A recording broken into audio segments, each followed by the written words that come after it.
Hello students. So today I'm going to start the next topic, next chapter of a civics book, that is Constitution Design. And we have already completed the first chapter of a civics book, that is what is democracy, why democracy. And in that chapter we have read about democracy and arguments for democracy, arguments against democracy, and various case studies of countries like China, Mexico, Pakistan, Zimbabwe, and why these countries were labeled as non-democratic. We have discussed about the various non-democratic steps taken by the leaders of the country. All right, and we have also studied the alternative, best alternative that a democratic country can be. Yes, so yeah, so taking the chapter or taking the topic forward, democracy, today we are going to read about constitution. All right, we are going to read about constitution. So in the previous chapter we have read about democracy, and in there the rulers of a democratic country were not allowed to do whatever they feel like. Okay, now today we are going to read they were bounded by what? What was a thing that were bounding or limiting them? So the thing that was putting a limit to these leaders is called rules or the laws. Okay, rules, regulations, laws of the country, that is the thing called constitution. Okay, so there are certain basic rules that all the citizens and the government have to follow, because what is supreme in our country.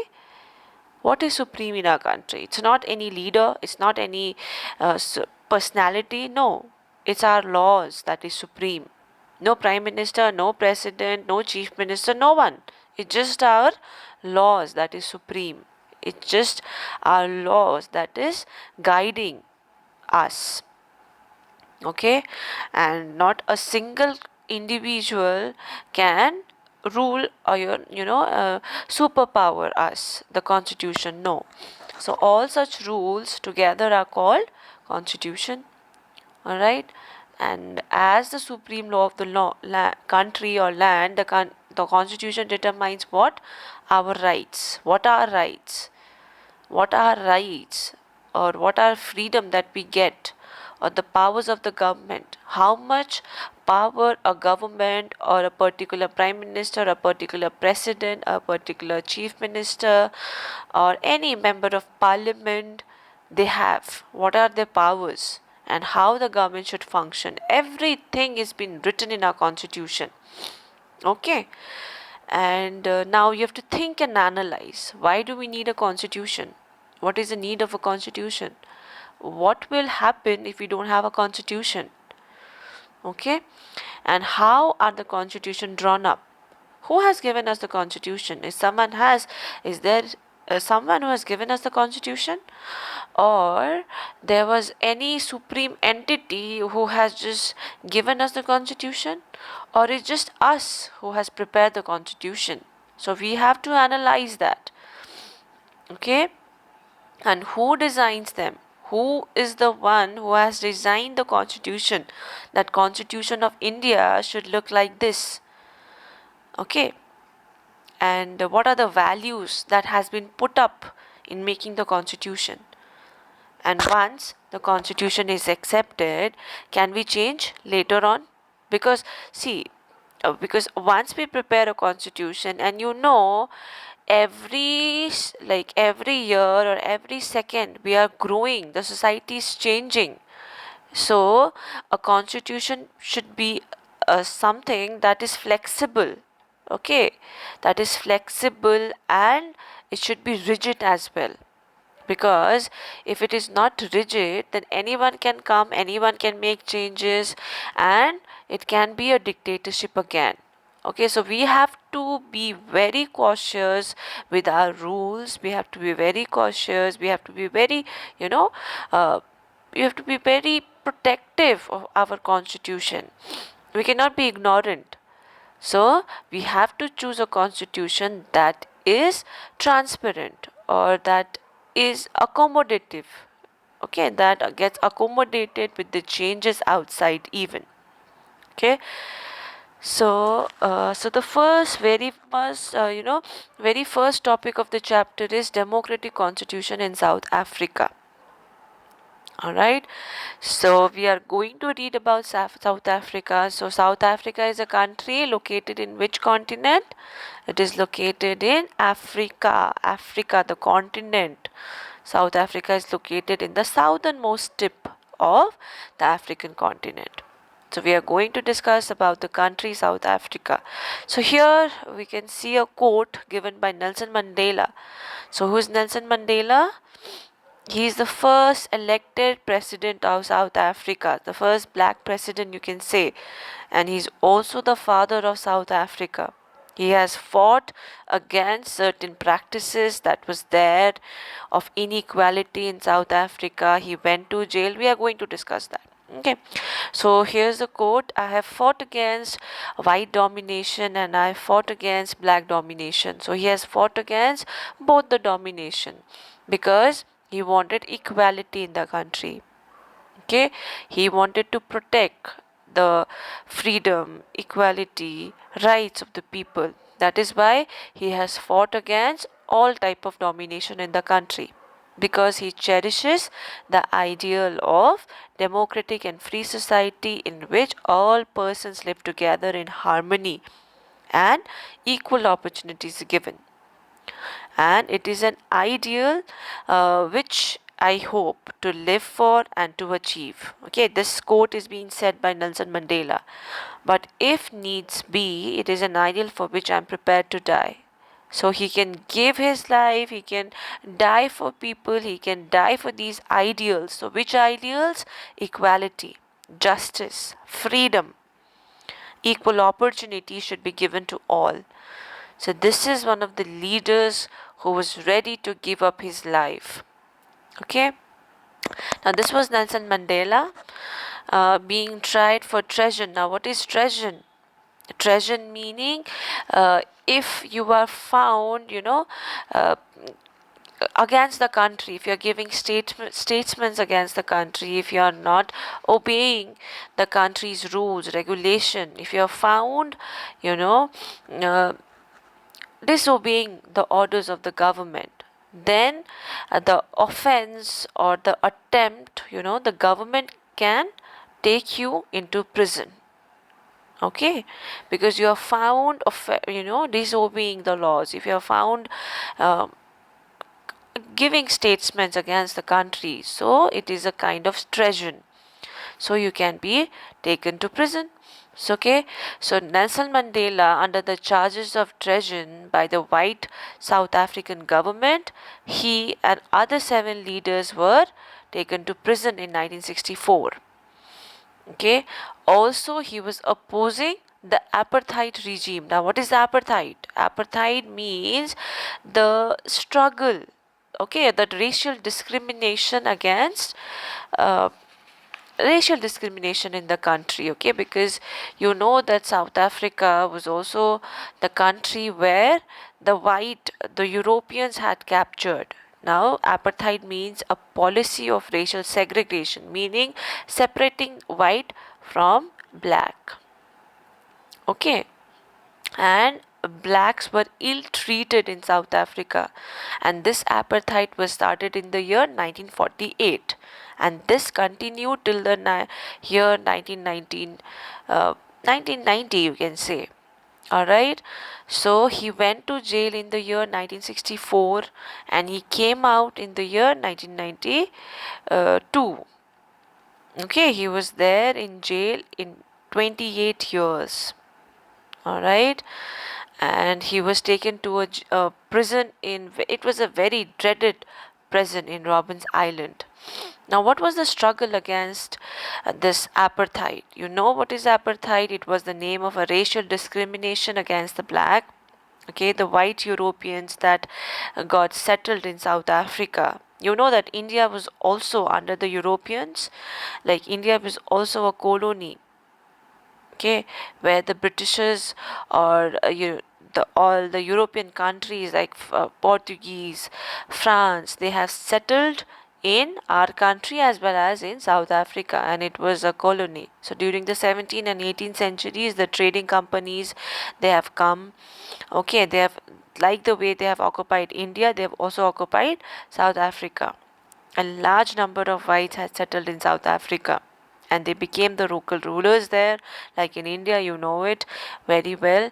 And apartheid, what they have done, they have divided the people. Just because the skin is black, they will have the domination, they'll face the domination, they'll face the discrimination. Just because the skin is black in color. Now they are making 3/4 of the population. Okay, so what there were different type of races in South Africa. Like one was of mixed races who were called colored. Like some of them have migrated from India as well as laborers. Okay, and the white rulers treat all the non-whites as inferiors. Okay, just on the basis of the skin color, they were labeled as inferiors. Like you are less than us. We are white, we are more than you. You are black, you are less than us. Okay, and that is why they did not have the voting rights even. Okay, and this was very oppressive for the blacks. They were forbidden from living in the white areas. So white, they were having the privileged lifestyle, and the black, they were having the minimal things that was there in the country. Okay, because they had separate trains, they had separate buses, they had separate taxis, even hotels, hospitals, schools were different. Colleges were different, libraries were different, cinema halls, theaters, everything was different for both white and blacks. Okay, this was the condition. What was the, if a question comes, what was the condition of the native black people? So this was the condition in which they were living. Okay, and this was called segregation. Segregation meaning keeping things separate. All right, and they could not also visit the churches where the whites visits. Okay, they had different churches, places of worship were different. Okay, and even blacks were not allowed to form any kind of associations or any protest. Any kind of protest activities were forbidden for blacks. Okay, and what happened in 1950, the black, colored and Indians fought against. After 3 years, you can say 1950, they got, you know, uh, they got the ideas to fight against the apartheid system.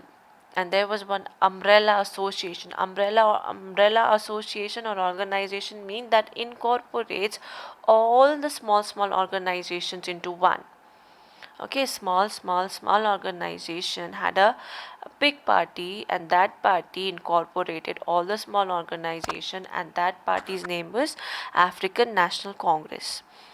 Okay, and this party or this association, you can say, led a struggle against the policies of segregation. Like they protested against the segregation that was hampering the freedom of black. Now, who all were the members? They included Workers' Union, okay, and the Communist Party.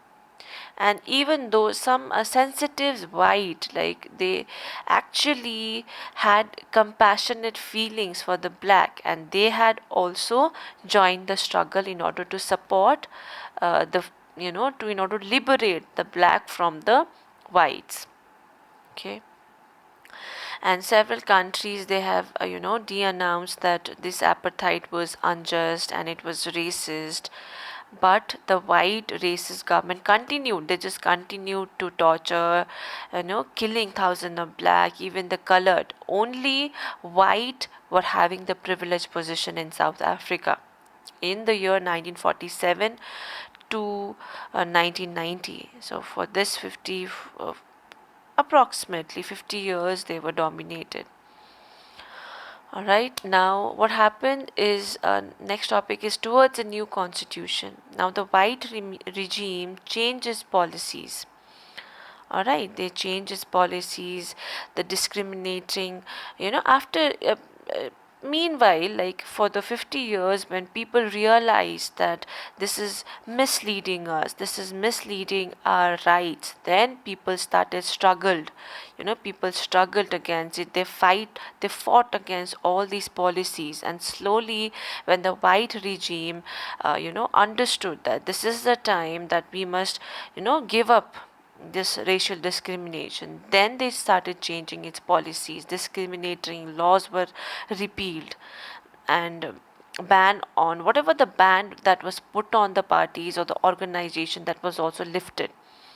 And after 28 years of imprisonment, when he finally came out as a free man, and after 2 years, he, midnight of 26 April 1994, the new national flag also came up, and democracy in South Africa could be seen. Okay, and the apartheid government also came to an end, paving way for democracy, or uh, a country which is, which accepts different races. Okay, and after the emergence of new democratic South Africa, black leaders appealed to the fellow blacks to forgive the white. Okay, now let's just forgive everything. They also, white people also, they said sorry for all the atrocities. Okay, and they also forgive the white, they forgave it. Okay, and they said, let's just build a new South Africa based on equality of all races, equality on gender, women, men, democratic values, social justice, human rights should be given. And the party that ruled through oppression, brutal killings, and the party that led the freedom, they sat together, okay, and they draw a common constitution. Okay, so today this much. In the next video, I'm going to discuss about why do we need a constitution, and the certain portions are left. So thank you, students.